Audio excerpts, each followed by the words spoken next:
आज की कहानी है भागलपुर की रक्त हवेली। स्वागत है आपका हमारे चैनल हॉरर स्टोरीज में। बाबू, भागलपुर में है एक हवेली जहां कभी ठाकुर नरेश सिंह रहा करते थे।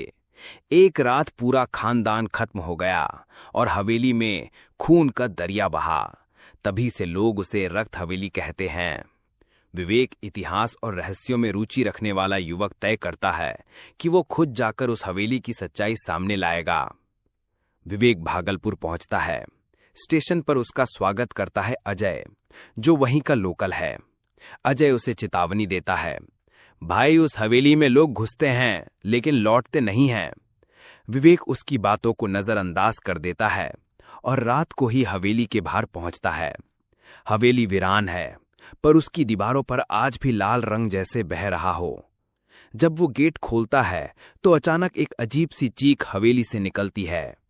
विवेक हवेली के भीतर जाता है। वो हर कमरे में अजीब चित्र, खून के धब्बे और दीवारों पर उकेरे गए नाम देखता है। एक पुराने कमरे में उसे एक डायरी मिलती है जो कि किसी रूपा नाम की लड़की की है।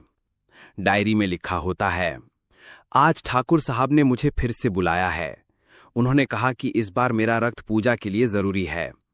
डायरी की आखिरी पंक्ति स्याही में नहीं बल्कि खून से लिखी गई होती है। रात को हवेली में अजीब घटनाएं शुरू होती हैं।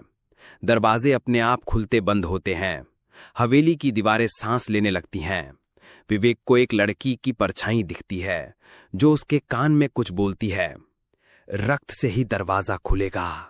विवेक एक पुराने तहखाने में जाता है जहां खून से सना एक कुआं होता है। वहां उसे ठाकुर नरेश सिंह की आत्मा का पहला दर्शन होता है। एक लाल आंखों वाला विकृत चेहरा जो बोलता है, रक्त हवेली को अब नया रक्त चाहिए। विवेक की हालत बिगड़ने लगती है।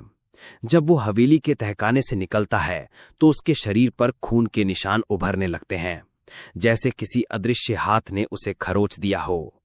उसे बार बार रूपा की परछाई दिखती है जो अब उससे मदद की भीख मांग रही है।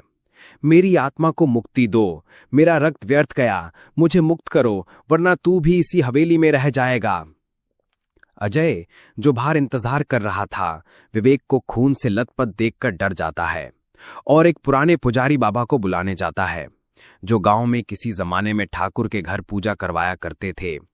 पुजारी बाबा का किरदार आता है एक वृद्ध, शांत लेकिन डरावनी आंखों वाले बाबा जो कहते हैं, ये हवेली अब हवेली नहीं, ये एक शमशान है जहां आत्माएं मर कर भी मर नहीं पाई। बाबा बताते हैं कि ठाकुर नरेश सिंह एक तांत्रिक था जो अमरता पाने के लिए 101 कुमारी लड़कियों की बलि दे रहा था। रूपा 101वीं थी, लेकिन बलि पूरी होने से पहले ही गांव वालों ने ठाकुर को जिंदा जलाकर हवेली में बंद कर दिया था। बाबा कहते हैं, अब रूपा की आत्मा मुक्त होगी तो बाकी आत्माएं भी छूटेंगी, लेकिन इसके लिए तंत्र मंत्र से ज्यादा त्याग चाहिए। पुजारी बाबा अजय और विवेक मिलकर हवेली में पुनः एक मोक्ष अनुष्ठान की योजना बनाते हैं।